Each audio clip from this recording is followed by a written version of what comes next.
Hello everyone, this is Dr. Siddhalingamurthy SM, head of the Department of Botany, ADB First Grade College, Harapnalli, which is coming under VV Sangha, Ballari. Friends and my dear students, today I am going to tell you about Paleobotany for BSc second sem students. Dear students, a small part, as you know, Paleobotany is left over. So I want to share the ideas of Paleobotany through this video class. In the Paleobotany, we are going to discuss about the definition of fossils, then process of fossilization, types of fossils, and two important type studies, that is Rhynie and Calamatis. Okay. So in the first video class, I want to tell you about the definition of fossils, then fossilization process and the type of fossils. In the second video, I am going to tell you about the Rhynie and Calamatis. So let us see now the first part, that is definition, then geological time scale, process of fossilization and types of fossils. Yes, students, let us start with the Paleobotany. So you already know the meaning of Paleobotany because in pre-university class you heard this word Paleobotany. Botany means study of plants, paleo means fossils. So study of plant fossils is known as what? Paleobotany. I will tell you about this geological time scale afterwards. So fossils, you know that in the earlier days what happens due to some natural calamities, catastrophes, earthquake and all, several plants get embedded in the soil. Even animals also get embedded in the soil. After they embedded in the soil, what happens? These organisms are usually decomposed by the action of bacteria and certain other microorganisms. So even though they are get decomposed, there are some chances where certain plant parts remain. They do not undergo decompose. They just get embedded with certain mineral particles, or their impressions may be left over. So that kind of remains or the relics of the plants which lived in the past can be called as what? Fossils. So you can see here. So the plants or the plant pods which are preserved in the sedimentary rocks of different ages are called as what? Fossils. In fact, the word fossil has come from Latin, which means to dig out. So when you dig out the rocks, in the rocks you may find certain plant impressions or the plant structure like that. So such rocks having these plant appearance or the plant organ appearance are called as what? Fossils. And of course, not only the plants, even the animal parts also, some bones we can get in the form of fossils. That we will study in the form of what? Paleozoology. So dear students, let us now discuss the meaning of geological time scale. You know that several million years of back the earth is created. After the creation of the earth, what kind of organisms are formed? Then after certain years, what are the plants and animals dominated? After several thousands of years, what kind of organisms appeared? So this age of the earth or the different periods the earth so far passed, we can call it as what? Timetable. So it is nothing but the timetable of the earth.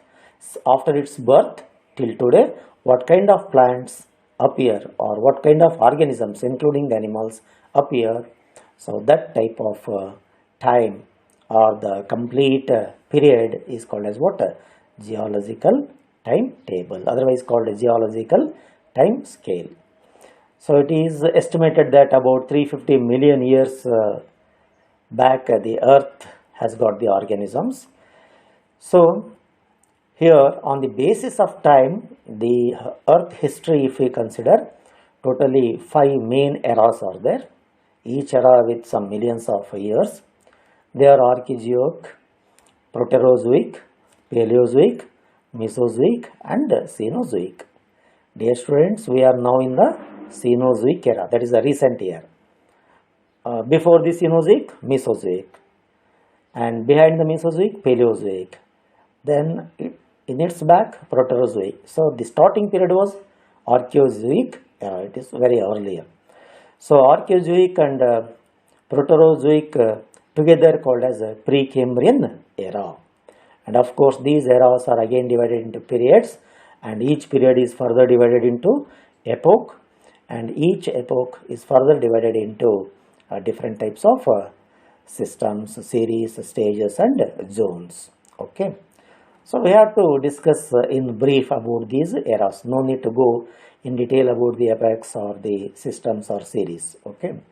So Precambrian era, as the Precambrian, I said it is nothing but these first two, Archaeozoic and Proterozoic beginning.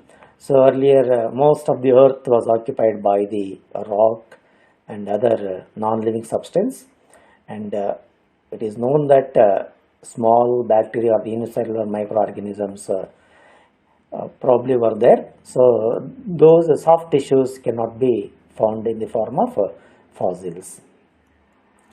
So in the Paleozoic era we find some aquatic as well as land plants.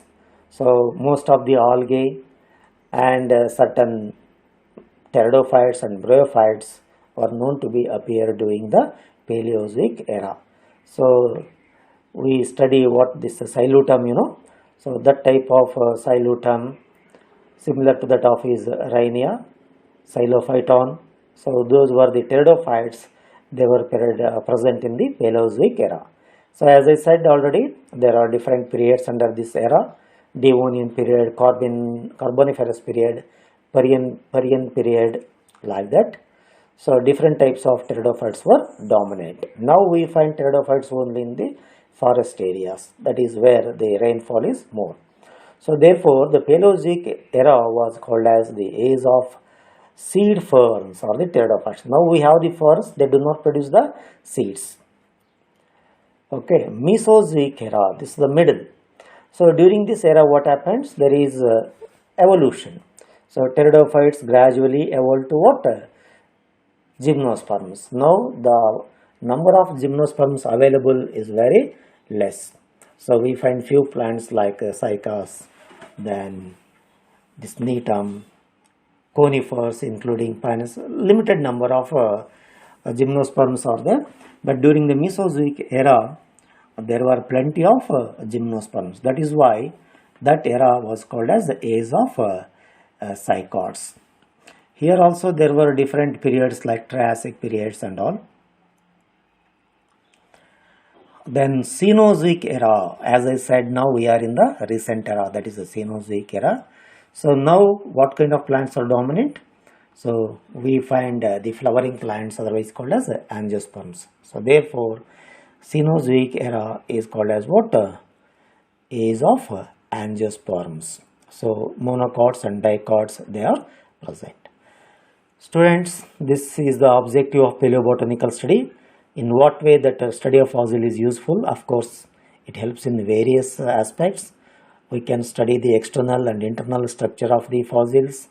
We can understand the developmental stages, nothing but the evolution of various plants, and we can guess the type of climate and the age of the geology or the earth, and we can also calculate the age of rocks.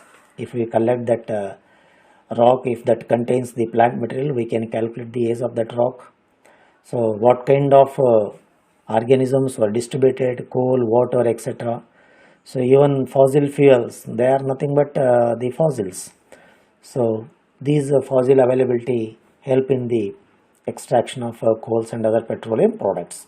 So there are several objectives as far as the paleobotanical study is concerned. So now very important part as far as the examination point of view is concerned, fossilization.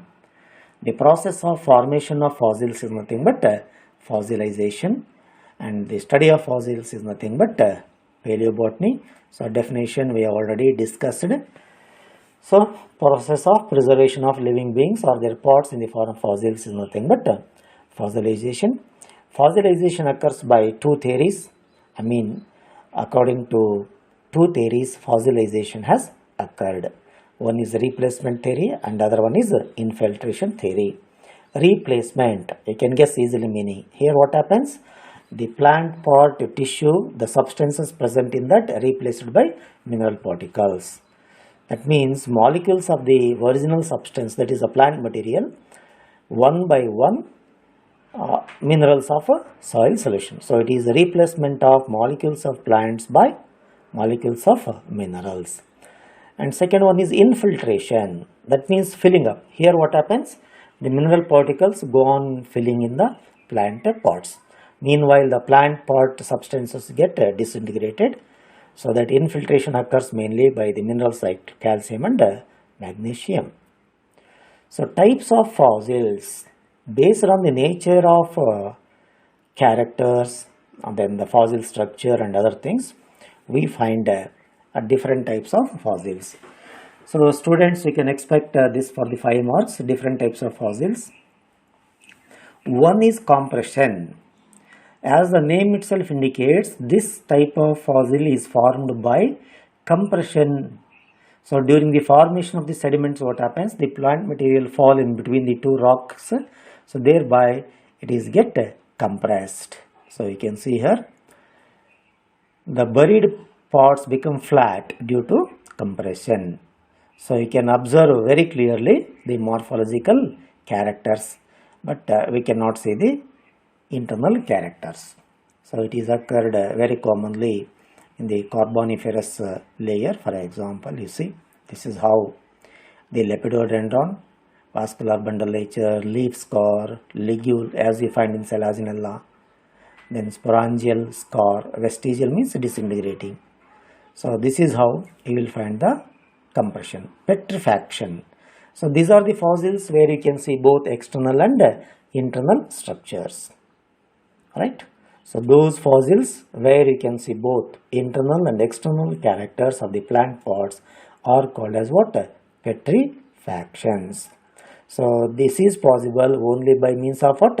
Infiltration. As I said now, the mineral particles get entered into the plant part so that both characters are preserved.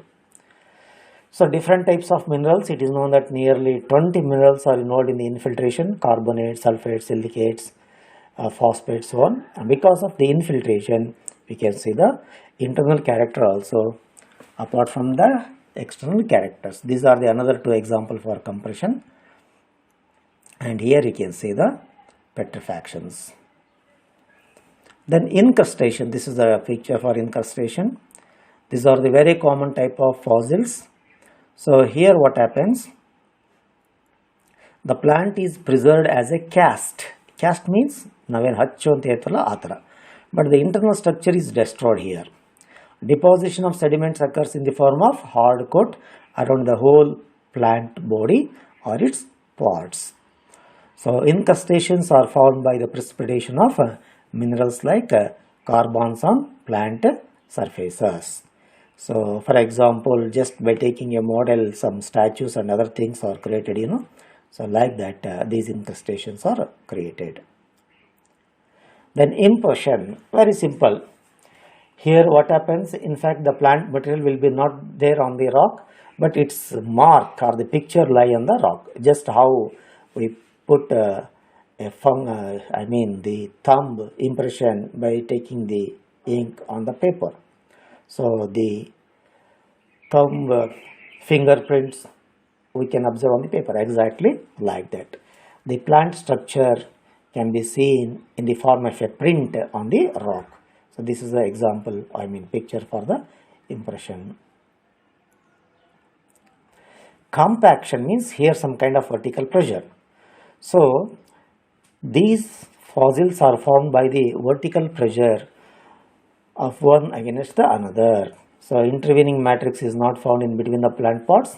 So leathery leaves, hard fruits and seeds are preserved in the form of mummified forms. So because of some force, these fossils are formed. So that is why they are called compactation or mummified fossils. Coal balls. You know that the organic substances get entered into the rock. So the rock turn black color, that we call it as coal. So in the coal also we will find some characters of the plants. So those coal rocks have the plant impressions or the plant structure can be called as what? Coal balls.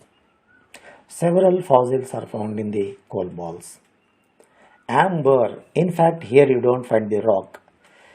So the plants which lived earlier secreted certain gummy substance, otherwise called resin.